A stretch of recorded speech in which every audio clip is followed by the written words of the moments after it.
Guys, welcome to our channel. இன்றைக்கி என்ன பார்க்க போகிறேன்னா பிரண்டை தொக்கு தான் செஞ்சு காமிக்க போகிறேன். வாங்க எப்படி செய்யலான்னு பார்க்கலாம். பிரண்டையை நல்லா கழுவி வாஷ் பண்ணி எடுத்து வச்சுக்கலாம். ஸ்டவ் ஆன் பண்ணிவிட்டு கடாயில் 2 ஸ்பூன் கடுகு, 2 ஸ்பூன் வெந்தயம் போட்டு சிவக்க வறுத்துட்டு, அதே கடாயில் 10லேருந்து 12 வரமிளகா போட்டு அதையும் வறுத்துடலாம். 2 கட்டி பூண்டு உளிச்சு வச்சுருக்கேன். இப்போ இதையும் நல்லா சிவக்க வறுத்து விட்டுடலாம்.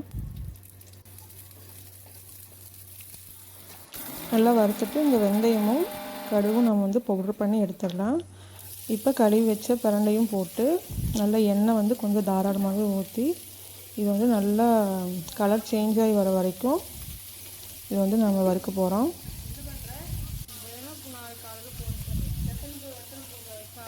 நல்லா கைவிடாமல் இப்படி இந்த மாதிரி வறுத்துட்டே இருங்க. பாருங்கள் எப்படி நல்லா கலர் நல்லா சேஞ்ச் ஆகி வந்துருச்சுன்ட்டு. இப்போ நம்ம வறுத்ததில் கொஞ்சமாக உப்பு போட்டு எல்லாமே நம்ம அரைச்சிடலாம். அரைக்கிறதுக்கு நம்ம தண்ணியில் சேர்க்க போகிறதில்ல. புளி நல்லா கரைச்சி வச்சுருக்கேன். தேவைப்பட்டால் புளி தண்ணி மட்டும் ஊற்றி அரைச்சிக்கிறேன். இப்போ கொஞ்சமாக நம்ம இந்த புளி கரைசல் கொஞ்சமாக விட்டு அரைச்சிடலாம். இப்போ அரைச்சாச்சு. இப்போ அதே கடாயில் கொஞ்சமாக நல்லெண்ணெய் விட்டு கடுகு நல்லா பொரிஞ்சதும் கடலைப்பருப்பு, உளுத்தம் பருப்பு போட்டு நல்லா சிவக்க வறுத்துட்டு, கொஞ்சமாக கருவேப்பிலை, 2 ஸ்பூன் பெருங்காயம் போட்டு, இப்போ நம்ம அரைச்சி வச்சுருக்கிற பேஸ்ட் இருக்குல்ல அதையும் போட்டு கலந்துடலாம்.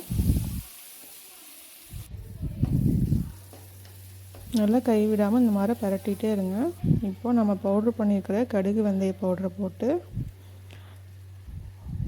ஒரு ஸ்பூன் மஞ்சத்தூள் போட்டு, புளி தேவைப்பட்டால் ஊற்றிக்கலாம், இல்லாட்டி வேண்டாம். நீங்கள் டேஸ்ட்டு பார்த்துட்டு ஊற்றிக்கங்க. உப்பு கடைசியாக போட்டுக்கங்க. இது இப்போ ரெடி ஆகிடுச்சு. எண்ணெய் பிரிஞ்சு வந்ததுன்னா இது ரெடிங்க. பாருங்கள், நல்லா எண்ணெய் பிரிஞ்சு வந்துடுச்சு. இந்த வீடியோ பிடிச்சினா லைக் பண்ணுங்கள். தேங்க்ஸ் ஃபார் வாட்சிங்.